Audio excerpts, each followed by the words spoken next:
This is Congressman Tom Emmer. This past weekend, we mourned as a nation on the 15th anniversary of the September 11th terrorist attacks. On that day, we remembered the thousands of lives lost and the bravery of so many as they rushed into crumbling buildings to save their fellow Americans. On this grave anniversary, we are also reminded of the very real threats that our nation continues to face. Despite these harrowing threats, this administration continues to recklessly gamble with our national security.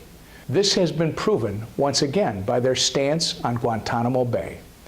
When President Obama first ran for office, he promised that one of the first things he would do upon taking office would be to close Guantanamo Bay.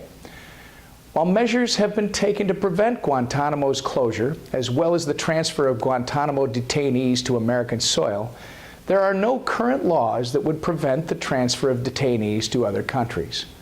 Last month, President Obama approved the largest single transfer of Guantanamo detainees, sending 15 of them to the United Arab Emirates.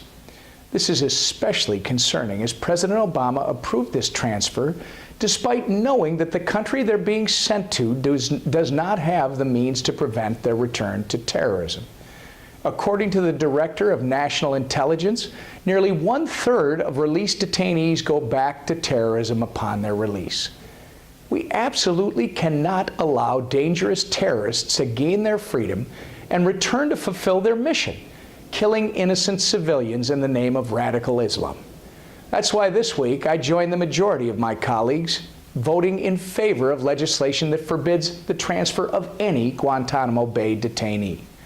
I will not stand by and permit the President to put his legacy and irresponsible campaign promise ahead of the welfare of the American people.